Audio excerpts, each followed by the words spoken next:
Қайырлы күн, қыз-келіншектер, менің каналыма қош келдіңіздер. Бүгін біз баклажаннан жасалатын салат немесе басқаша атауы икра дайындаймыз.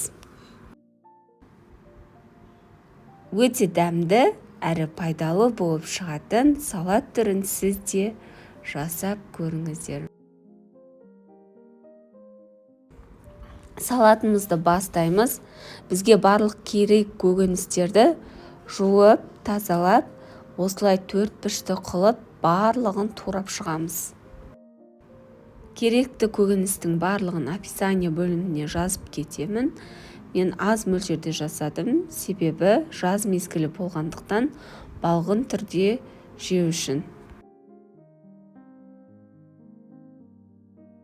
Баклажандарымызды турап болған соң, үстіне осылай тұз сеуіп қоямыз, себебі баклажанның қышқылтым дәмі кететін болады.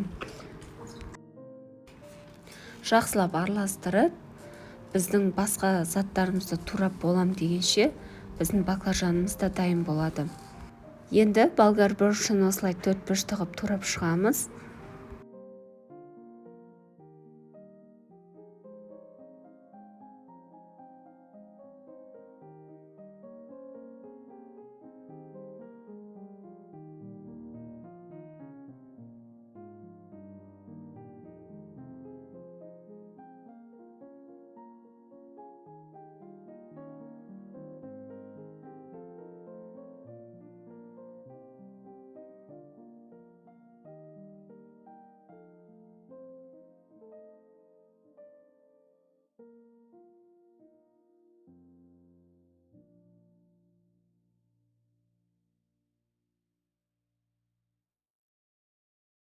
Қызанағымызды да дәл осылай видеодағыдай 4-5 қылып турап алдым.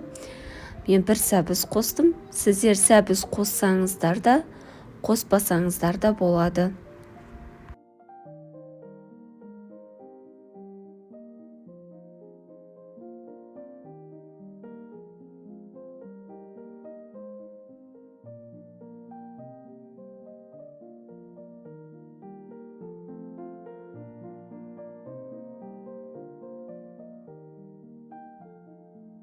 Барлық керек заттарымызды осылай турап алып, қызып тұрған қазанымызға майымызды құйып, пиязымыз әбден қуырылып болған соң үстіне сәбізімізді салып, оның үстіне болгар борщын салып, жақсылап қуырып аламыз.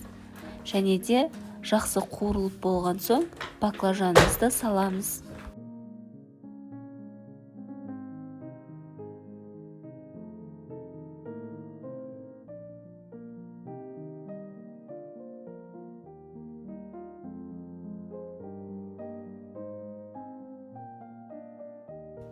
Баклажанымыз қуырылып болған соң үстіне қызанағымызды салып, дәміне қарай тұзымызды, борщымызды қосып, араластырамыз.